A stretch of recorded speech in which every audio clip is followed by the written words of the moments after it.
बेटा हम लोगों ने कल एलिलिक इंटरेक्शन पढ़ा था। एलिलिक इंटरेक्शन के बाद हम लोगों ने अब नॉन एलिलिक इंटरेक्शन स्टार्ट करना है। एलिलिक इंटरेक्शन में हमने क्या पढ़ा था? एलिलिक इंटरेक्शन का मतलब हमने पढ़ा था एक ही जीन यानी एक ही लोकस पर जो जीन है, एक लोकस पर जो जीन है, लोकस सब लोग समझ रहे हैं ना? लोकस का मतलब जिस जगह पर जीन प्रेजेंट है, क्रोमोसोम में जिस जगह पर जीन प्रेजेंट है उसको लोकस कहते हैं बस। तो हमने कहा था कि एलिलिक इंटरेक्शन का मतलब होता है एक ही जीन में जो एलील्स हैं उनके बीच में जो इंटरेक्शन हो रहा है। हमने codominance, incomplete dominance, multiple allele, pleiotropy और ये सारी चीज़ें हमने पढ़ी। आज हम लोग स्टार्ट करने जा रहे हैं कौन सा? दूसरा वाला जो हमने बेटा पूरा चार्ट बनाया था ना, उसमें दूसरा वाला जो था non allylic interaction. Non allylic interaction का मतलब क्या होता है? नॉन एलिलिक इंटरेक्शन मतलब ये होता है कि एक ही जीन पर, एक ही क्रोमोसोम पर अगर अलग अलग जीन्स प्रेजेंट हैं, एक क्रोमोसोम पर अलग अलग जगह पर अलग अलग लोकस पर जीन्स प्रेजेंट हैं या दो अलग अलग क्रोमोसोम पर जीन्स प्रेजेंट हैं, तो वो नॉन एलिलिक इंटरेक्शन कहा जाता है। ये मैंने पहले भी समझाया था आपको। हमने नॉन एलिलिक इंटरेक्शन में बेटा सबसे पहले क्या पढ़ना है? नॉन एलिलिक इंटरेक्शन में हमको सबसे पहले पढ़ना है क्या? हमने जैसे जैसे एग्जाम्पल्स पढ़े थे, कॉम्प्लीमेंट्री जीन को हम सबसे पहले पढ़ेंगे। किसको पढ़ेंगे हम? नॉन एलिलिक इंटरेक्शन में सबसे पहला एग्जाम्पल, हमको जो एग्जाम्पल्स पढ़ने हैं नॉन एलिलिक इंटरेक्शन में, वो सबसे पहले हमें कौन सा पढ़ना है? Complementary jeans. कॉम्प्लीमेंट्री जीन्स पढ़ना है। कॉम्प्लीमेंट्री जीन्स का मतलब क्या है? कॉम्प्लीमेंट्री जीन्स का मतलब ये है कि अगर दो जीन्स हैं, ये हमने एक पेयर क्रोमोसोम बनाया, हमने कहा एक जीन इधर है और एक जीन इसमें इधर है, ये दोनों जीन एक दूसरे के कॉम्प्लीमेंट्री हैं। कॉम्प्लीमेंट्री का मतलब होता है कि जब ये दोनों जीन एक साथ आएंगे तब काम करेंगे अपना, यानी कि ये जीन कोई अलग चीज़ दिखा रहा है, कोई अलग कैरेक्टर दिखा रहा है या अलग कोई कैरेक्टर दिखा रहा है, तो इसको कहते हैं कॉम्प्लीमेंट्री जीन्स। यानी कॉम्प्लीमेंट्री जीन्स का मतलब क्या हुआ? अलग अलग अलग अलग लोकस पर ऐसे भेजा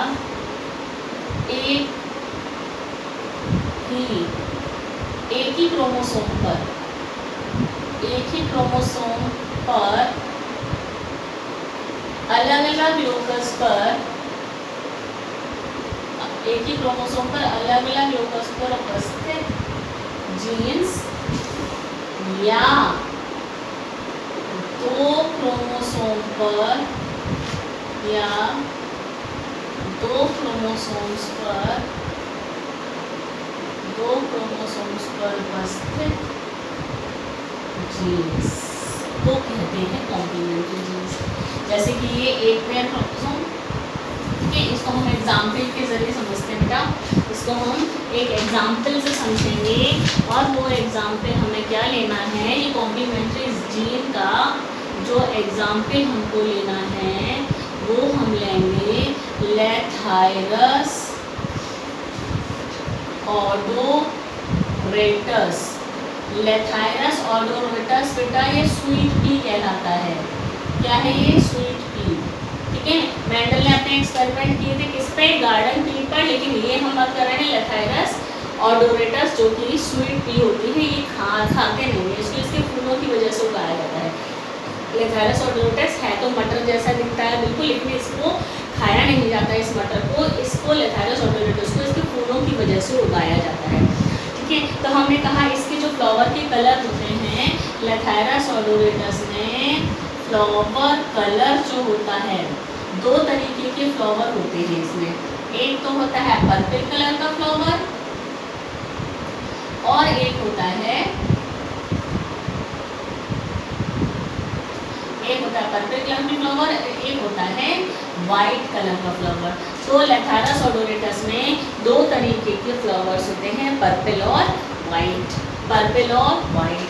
पर्पल कलर का फ्लावर यानी कि फ्लावर के अंदर कोई पिगमेंट होगा, पर्पल कलर का पिगमेंट यानी कि किसी प्रोटीन से बना होगा वो। सेम चीज़ यही है वाइट के लिए बेटा। तो अगर हम लोग ये बात करते हैं तो ये फ्लावर के कलर जो होते हैं ये किसी रॉ मटेरियल से बनते हैं। रॉ मटेरियल माने कच्चा माल। ये रॉ मटेरियल जब चेंज हो जाता है किसमें, क्रोमेजन नाम के पिगमेंट में। जब ये रॉ मटेरियल सबसे पहले क्या होता है, यानी कि ये पर्पल कलर बनता कैसे है, ये पर्पल कलर फ्लावर का पर्पल कलर कैसे बनता है, क्रोमोसोम के ऊपर एक जीन है, क्रोमोसोम के ऊपर एक जीन है जो कि कैपिटल सी है। क्रोमोसोम के ऊपर जो जीन है जो कि कैपिटल सी है, जैसे कि हमने कहा कि ये क्रोमोसोम है, हमने होमोलोगस क्रोमोसोम बना दिया। ये यहाँ पर जीन है जिसको कहा कैपिटल सी। ये पर्पल कलर को बनाता है। कैपिटल सी किसके लिए, कैपिटल सी बेटा किसके लिए, हम कैपिटल सी पर्पल के लिए हम कैपिटल सी हम पर्पल के लिए लेते हैं W और कैपिटल सी लेते हैं वाइट के लिए। ऐसे कर लेते हैं, ठीक है ना। वाइट के लिए कैपिटल सी और पर्पल के लिए कैपिटल W। तो हमने कहा कि ये वाला जो जीन है ये कैपिटल सी यहाँ पर है, यहाँ हम इसको P कर लेते हैं, C और P कर लेते हैं बेटा, ठीक है। पर्पल के लिए P कर लेते हैं, आपको इजी रहेगा इसको समझना, ठीक है ना। पर्पल के लिए P और वाइट के लिए C, ऐसे कर लेते हैं। तो हमने कहा C वाला जीन इधर है और P वाला जीन इधर है। ये होमोलोगस क्रोमोसोम है, ये होमोलोगस क्रोमोसोम है। यहाँ पर C है, यहाँ पर P है। आप देख रहे हैं ये इसका लोकस है, C का लोकस, इस वाले जीन का लोकस ये है, इस वाले जीन का लोकस ये है, ठीक है ना। अलग अलग लोकस पर उपस्थित हैं।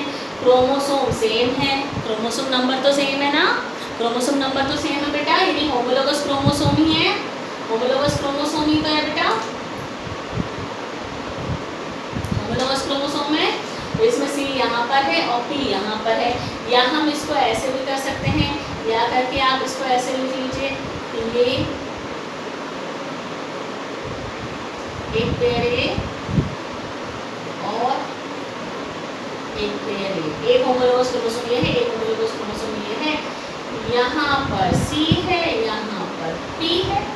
देखिए आप दोनों कंडीशन नॉन एलिलिक वाली हो गई ना।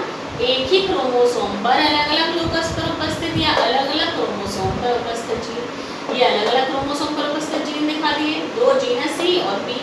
C वाला इस वाले क्रोमोसोम पर उपस्थित है, P वाला इस वाले क्रोमोसोम पर उपस्थित है। P वाला पर्पल कलर को बनाएगा और C वाला इसको बनाएगा, वाइट को बनाएगा। यहाँ पर ये एक ही क्रोमोसोम पर दिखाया है, एक ही होमोलोगस क्रोमोसोम है पर अलग अलग लोकस पर है। C यहाँ है, P यहाँ है। P वाला क्या करेगा, पर्पल को बनाएगा, C वाला वाइट को बनाएगा। लेकिन पर्पल तो बनेगा बाद में, पहले बनेगा क्या, वाइट। पर्पल बनेगा बाद में लेकिन पहले बनेगा वाइट। तो रॉ मटेरियल जो है वो क्रोमेजन में कन्वर्ट हो जाता है और क्रोमेजन जो है ये वाइट कलर को देता है। क्रोमेजन के कारण कौन सा, क्रोमेजन ये वाइट कलर का पिगमेंट है जिसकी वजह से फ्लावर का कलर वाइट आता है। जब ये क्रोमेजन एंथोसाइनिन में बदलेगा, जब ये क्रोमेजन एंथोसाइनिन में कन्वर्ट होगा तब आएगा पर्पल कलर, तब आएगा क्या, पर्पल कलर। तो आप देखिए ये रॉ मटेरियल है, इस रॉ मटेरियल ने एक एंजाइम बनाया जिसको हमने E1, एक एंजाइम E1 कह दिया। ये एंजाइम बना तो इस एंजाइम ने ये पिगमेंट बनाया जो कि वाइट कलर का था। ये एंजाइम को कह दिया हमने चलिए C, क्योंकि ये C वाले जीन से बना, ठीक है। फिर ये वाइट कलर जब क्रोमेजन जब पर्पल कलर में बदलेगा तो एक एंजाइम बना E2 जो कि कौन सा कलर बनाएगा, ये P जीन बनाएगा, ठीक है ना। P यानी पर्पल के लिए। सोचने वाली बात है, अगर वाइट नहीं बनेगा तो पर्पल कैसे बनेगा, ठीक है ना। अगर वाइट नहीं बने बनेगा तो पर्पल कैसे बनेगा? अच्छी तरह से इस रिएक्शन को देख लीजिए बेटा। फ्लावर का कलर जो वाइट और पर्पल, हमने कहा कि लेथेरस और ओडोरेटस जो प्लांट है, इस लेथेरस ओडोरेटस स्वीट पी के पास दो तरीके के फ्लावर होते हैं। एक होता है पर्पल कलर का फ्लावर, एक होता है वाइट कलर का फ्लावर। पर्पल कलर का फ्लावर, पर्पल कलर तब बनेगा जब वाइट कलर बनेगा। वाइट कलर कब बन रहा है? जब रॉ मटेरियल एक एंजाइम की मदद से क्रोमेजन में कन्वर्ट हो रहा है। यानी पहले तो क्रोमेजन बनेगा ना, डायरेक्ट रॉ मटेरियल से एंथोसायनिन पर्पल कलर नहीं बन सकता, डायरेक्टली पर्पल कलर नहीं बनेगा। पहले क्रोमेजन बनेगा, क्रोमेजन परिवर्तित हो जाएगा एंथोसायनिन में, तब पर्पल बनेगा। इसका मतलब ये है कि जब C और P दोनों साथ में होंगे, C और P जब दोनों साथ में आ जाएंगे, C और P जब दोनों साथ में आ जाएंगे तब पर्पल कलर बनेगा। और इनमें से अगर एक भी अनुपस्थित होगा, एक भी एब्सेंट होगा तो पर्पल कलर नहीं बनेगा। केवल C अकेला है तो वाइट बनेगा ही, क्योंकि P नहीं है। और अगर खाली P अकेला है तो खाली P अकेला पर्पल को शो नहीं कर सकता है, क्यों? क्योंकि वाइट तो बना ही नहीं है। तो कैपिटल C और कैपिटल P जब एक साथ आ जाएंगे तब जाकर बनेगा पर्पल कलर। दो अलग अलग जीन जब एक साथ आ जाते हैं तब जाकर बनता है पर्पल कलर। क्या बनता है बेटा? पर्पल कलर बनता है। ठीक है, इसका मतलब ये है कि इसमें कैपिटल C, इस उदाहरण में, इस एग्जाम्पल में कैपिटल C और कैपिटल P यानी कि C और P डोमिनेंट होनी चाहिए, एक साथ होनी चाहिए। डोमिनेंट फॉर्म में एक साथ आने चाहिए तभी पर्पल कलर मिलेगा। इसको हम पूरा एक चार्ट की मदद से बना सकते हैं। पहले तो इसको आराम से देख लीजिए, बहुत आराम से देख लीजिए कि क्या बताया गया है। हम बात कर रहे हैं नॉन एलिलिक इंटरैक्शन की। नॉन एलिलिक मैंने यहाँ साफ साफ बनाया है, ये एक होमोलोगस क्रोमोसोम बनाया है। ठीक है, ये होमोलोगस क्रोमोसोम बनाया है। होमोलोगस क्रोमोसोम आप लोग जानते हैं बेटा, हमेशा क्रोमोसोम पेयर में ही रहते हैं। तो मैंने ये एक पेयर क्रोमोसोम भी तो बनाया है। हो सकता है क्रोमोसोम नंबर 7 हो, इसके अंदर टोटल मिला के 7 पेयर के 7 जोड़े क्रोमोसोम होते हैं, 7 पेयर क्रोमोसोम होते हैं। इसके अंदर 14 क्रोमोसोम होते हैं। 14 क्रोमोसोम यानी 7 पेयर क्रोमोसोम। हो सकता है कि ये 7वें नंबर का 7वें नंबर का क्रोमोसोम हो।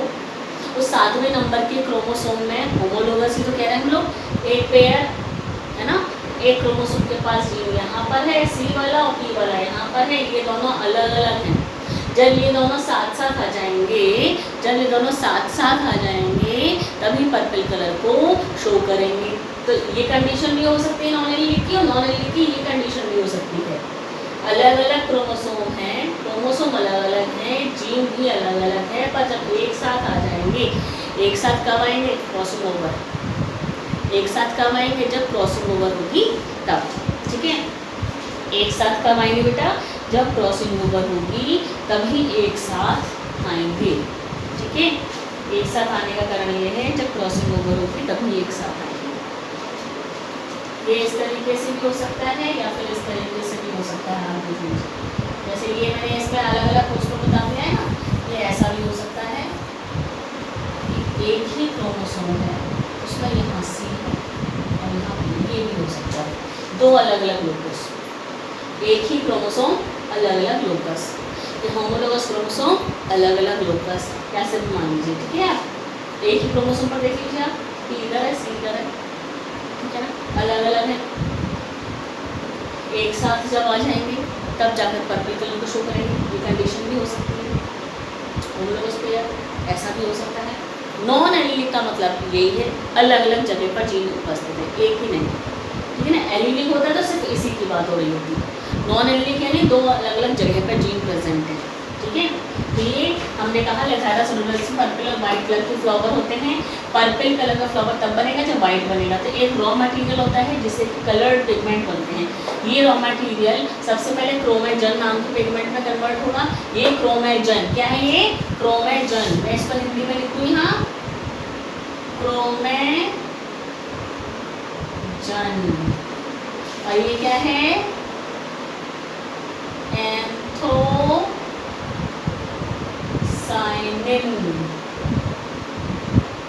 एंथोसाइनिन। क्रोमेजन जब एंथोसाइनिन में परिवर्तित होगा तब पर्पल कलर आएगा। अब हम इसको एक एक्सपेरिमेंट से समझ लेते हैं। हम एक क्रॉस से समझेंगे। किससे समझेंगे? क्रॉस से। आपको मैंने बता दिया कैपिटल सी कैपिटल पी जब एक साथ होंगे, कैपिटल सी और कैपिटल पी जब एक साथ होंगे तभी पर्पल कलर आएगा। इन दोनों में से एक भी अगर एब्सेंट होगा तो पर्पल कलर नहीं आएगा। क्या आएगा? वाइट आएगा। क्या आएगा? वाइट आएगा। जैसे कि हम लोग रिसेसिव की बात नहीं कर रहे हैं, तो ये कैपिटल सी, ये स्मॉल सी, ये कैपिटल पी, ये स्मॉल पी। देखिए कैपिटल सी और capital P, capital C capital P दोनों प्रेजेंट हैं, तो ये पर्पल कहलाएगा। क्या कहलाएगा? पर्पल। कैपिटल सी स्मॉल सी कैपिटल पी स्मॉल पी दोनों प्रेजेंट हो गई, पर्पल कहलाएगा। ठीक है। अगर हमने कहा कैपिटल सी स्मॉल पी लीजिए, कैपिटल सी तो प्रेजेंट है पर कैपिटल पी नहीं है, तो ये पर्पल नहीं हो सकता। ये होगा क्या? ये तो वाइट होगा, क्योंकि हमें मालूम है पर्पल के लिए तो कैपिटल सी कैपिटल पी दोनों को साथ होना जरूरी है, क्योंकि ये क्रोमेजन बनाएगा और ये पर्पल कलर एंथोसाइनिन को बनाएगा। ठीक है बेटा, बात समझ में आ रही है? और अगर हमने कहा स्मॉल सी और कैपिटल पी है, अगर ऐसा है तो क्या ये पर्पल होगा? नहीं, क्योंकि वाइट नहीं बनेगा तो पर्पल कैसे बनेगा? ये रहा वाइट। ठीक, क्या है? ये वाइट है। अब हम इसी की हेल्प से क्रॉस बनाएंगे और आप उस क्रॉस को समझेंगे अच्छे से, और वो क्रॉस बिल्कुल डाइहाइब्रिड क्रॉस के जैसा ही होगा। वो क्रॉस बिल्कुल डाइहाइब्रिड क्रॉस की तरह से ही होगा। हमने क्या किया?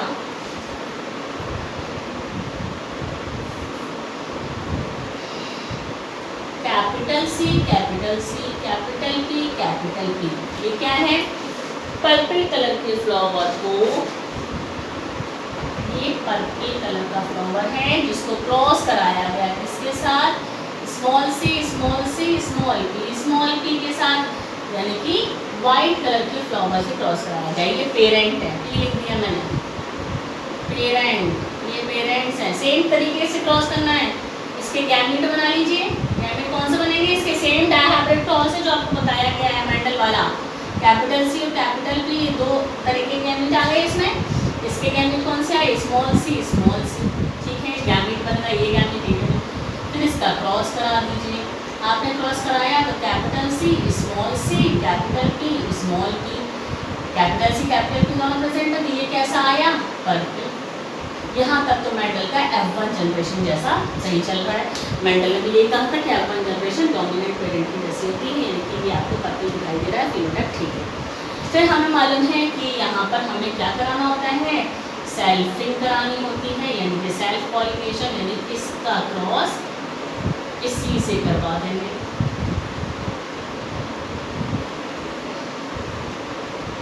बना लीजिए। मालूम है कितने खाने बनेंगे? 16 खाने बनेंगे। कितने खाने बनेंगे? 16 खाने बनेंगे। ठीक है, गैमेट बनाएंगे। इसके गैमेट यहाँ लिखिए, इसके गैमेट यहाँ लिखिए। सेम डाइहाइब्रिड क्रॉस चल रहा है। गैमेट बना लेंगे सब लोग। कितने प्रकार के गैमेट बनेंगे इससे? Capital C capital P small p. कितने प्रकार के गैमेट बनेंगे?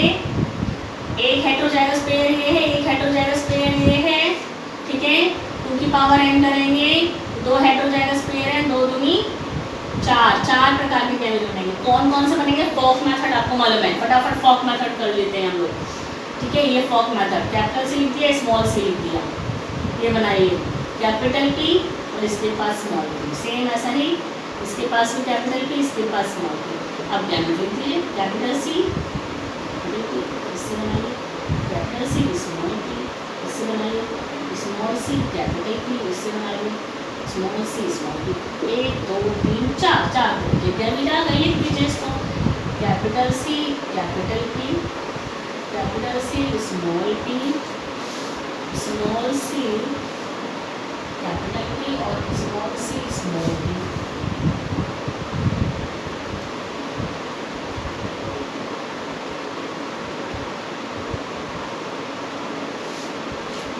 ठीक है, सेम ऐसे ही हम यहाँ पर कैपिटल लिख लेंगे। Capital C capital P, capital C small P, small सी कैपिटल पी और स्मॉल सी।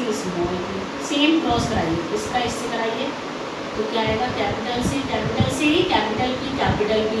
ठीक है, अब इसका इससे कराएंगे, capital C capital P small P.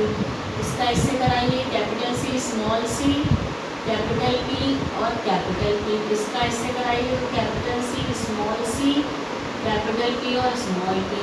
ठीक है, ये मेरा देख के पड़ेगा। अब इसको करिए, capital C capital P small P capital C small P capital C small सी capital P small P capital C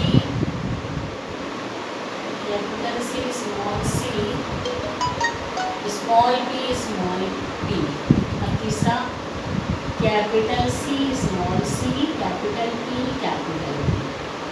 capital C small सी कैपिटल पी और स्मॉल पी, स्मॉल सी कैपिटल पी स्मॉल सी कैपिटल पी स्मॉल पी। ठीक है, और इसको करिए, capital C small सी capital P small P capital C small P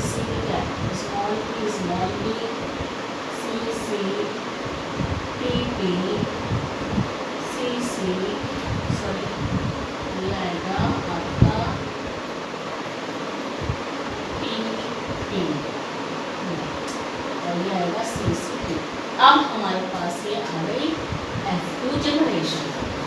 अब हमें ये देखना है कितने वाइट बने कितने पर्पल बने। ये देखिए सी और पी दोनों हैं, यानी कि ये बना क्या, पर्पल। यहाँ पर भी कैपिटल सी कैपिटल पी दोनों हैं, ये भी पर्पल। यहाँ पर कैपिटल सी कैपिटल पी दोनों हैं, पर्पल, ये भी पर्पल, ये भी पर्पल और ये यहाँ पर कैपिटल सी है कैपिटल पी नहीं है तो ये रहेगा वाइट। यहाँ दोनों हैं, ये पर्पल, यहाँ एक कैपिटल सी है केवल तो ये रहेगा वाइट। यहाँ पर दोनों हैं, ये रहेगा पर्पल, यहाँ भी दोनों हैं, ये भी पर्पल। यहाँ पर केवल कैपिटल पी है तो फिर ये अगर एक भी गायब हो जाता ना, कैपिटल सी कैपिटल पी दोनों होंगे तो पर्पल होंगे, अगर दोनों में से एक होगा तो पर्पल नहीं हो सकता। तो ये भी वाइट, ये भी वाइट, ये दोनों हैं पर्पल, ये वाइट, ये वाइट और ये दो वाइट। अब हम यहाँ पर गिनेंगे कितने पर्पल बने कितने वाइट बने।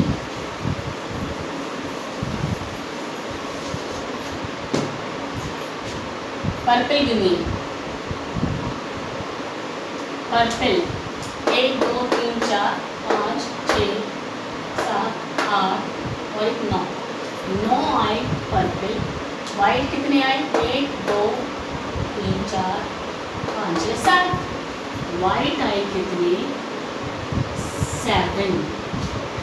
तो फिनोटाइपिक रेशियो हो गया, इस डायहाइब्रिड क्रॉस का फिनोटाइपिक रेशियो हो गया 9:7। और मेंडल का डायहाइब्रिड रेशियो क्या आता था, मेंडल का जो डायहाइब्रिड रेशियो आया था वो 9:3:3:1 था, जबकि इस वाले ये तो डायहाइब्रिड क्रॉस है इस वाले डायहाइब्रिड क्रॉस का जो रेशियो आया है वो 9:7 आया है, वो 9:7 आया है बेटा। इसीलिए तो ये एक्सेप्शन है मेंडल का, इसीलिए तो हम लोग मेंडल के एक्सेप्शन में इसको पढ़ रहे हैं। ये सब मेंडल के एक्सेप्शंस हैं। तो ये 9:7 आपको याद यही रखना है कि कॉम्प्लीमेंट्री जीन का जो फिनोटाइपिक रेशियो होता है वो 9:7 होता है। आपको यही याद रखना है। देखिए 9 तो मेंडल वाला ही रहा ये वाला, लेकिन ये वाले 3 और 3 6 और एक साथ मिलकर इधर हो गए। बात को समझे, ये मिलकर 7 हो गया। तो मेंडल के डायहाइब्रिड रेशियो, मेंडल का डायहाइब्रिड रेशियो रूपांतरित हो गया। कॉम्प्लीमेंट्री जीन में मेंडल का डायहाइब्रिड रेशियो जो है वो रूपांतरित हो गया। इसी को कहा जाता है एक्सेप्शंस। ये है एक्सेप्शन। कॉम्प्लीमेंट्री जीन में आपको ये एग्जाम्पल याद रखना है, लैथाइरस ऑटोरेटस वाला, इसका रेशियो याद रखना है। ठीक है, इसकी अभी मैं शॉर्ट ट्रिक और बता दूंगी आपको। अभी मैं ऐसे ही और भी एक करवाऊंगी, क्योंकि इसका कॉम्प्लीमेंट्री जीन के बाद हम क्या पढ़ेंगे, कॉम्प्लीमेंट्री जीन के बाद हम एपिस्टेसिस पढ़ेंगे। कॉम्प्लीमेंट्री जीन के बाद हम क्या पढ़ेंगे, एपिस्टेसिस पढ़ेंगे। उस एपिस्टेसिस में भी इसी तरीके के एग्जाम्पल्स आएंगे बेटा।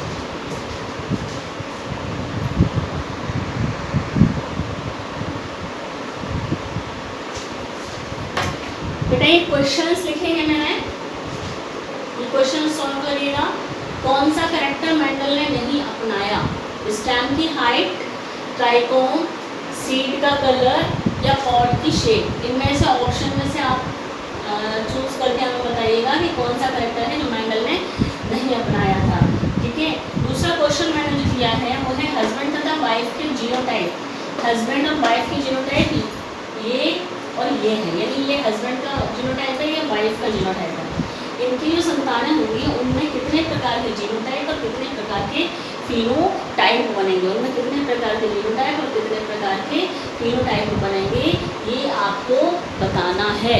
ठीक है, ये आपको बताना है कितने जीनोटाइप और कितने फिनोटाइप बनेंगे। सेम क्रॉस है, गैमीट बनाइएगा और जिस तरीके से क्रॉस आपको बताया गया है वो क्रॉस को आप करिएगा, आपको कोई दिक्कत नहीं होगी। ये भी बताइएगा कि कितने जीनोटाइप बनेंगे, 3 बनेंगे कि 4 बनेंगे, 5 जीनोटाइप समझ रहे हैं ना, आई और कितने प्रकार के। ऐसा नहीं है कि सारे के सारे आपको लिख रहे हैं, कितने प्रकार के। आई बनेंगे तो कितने प्रकार के, आई बनेंगे तो कितने प्रकार के, आई बनेंगे तो कितने प्रकार के, ये बताना है जीनोटाइप। फिनोटाइप भी कितने प्रकार के बनेंगे, कितने प्रकार के फिनोटाइप, यानी कितने बच्चों का ब्लड ग्रुप ए होगा, कितने बच्चों का ब्लड ग्रुप बी होगा, ये आपको बताना है। ठीक है, बात समझ आ गई बेटा? इस क्वेश्चन को समझ लीजिए, क्रॉस बनाकर देखेंगे और तब मुझे बताइए। ठीक, फिर मैं आपको इस तरह के कुछ क्वेश्चंस कल करवाऊंगी भी, यहाँ पर मैं आपको थोड़े से और करवाऊंगी यहाँ पर। ठीक है बेटा, तो इन क्वेश्चंस को अच्छे से करिएगा और जो आज बताया है कॉम्प्लीमेंट्री जीन उसको अच्छी तरह समझ लीजिए। हम क्या पढ़ रहे हैं ये समझ लीजिए, नॉन एलिलिक इंटरेक्शन पढ़ रहे हैं। क्या पढ़ रहे हैं? Non allylic interaction. यानी अब हम ये पढ़ रहे हैं कि अगर जीन्स अलग अलग जगह पर उपस्थित हैं तो वो किस प्रकार से काम करेंगे।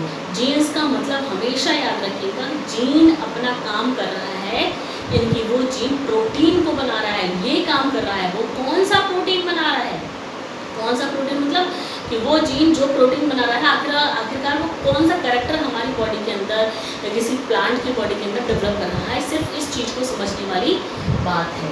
ठीक है, कुछ इजी वाले क्वेश्चंस भी मैं आपको 3-4 कल लिख के दूंगी लेक्चर की स्टार्टिंग में ही। ठीक है, आप उनको नोट करिएगा और उनको सॉल्व करिएगा। ठीक है, ये सॉल्व करने वाला है, इसको सॉल्व करके और बताइएगा। ठीक है,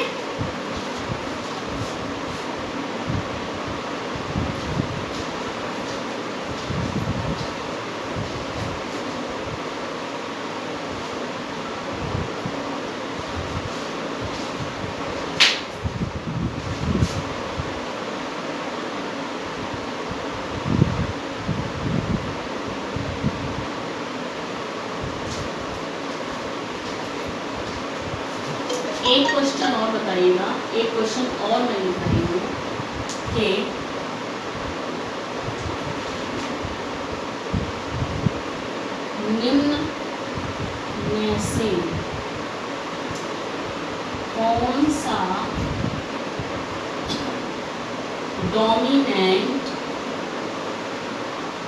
कैरेक्टर नहीं है।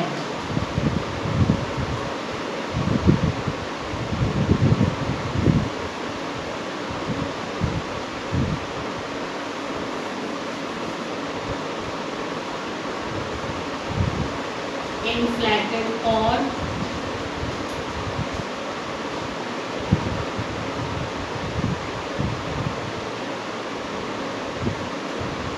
टर्मिनल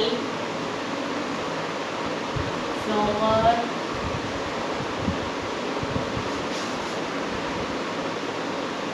टॉल प्लांट और राउंड सी। आपको ये बताना है कि इन सारे करेक्टर्स में से कौन सा करेक्टर ऐसा है जो डोमिनेंट नहीं है, उस करेक्टर को आप बताइए। टर्मिनल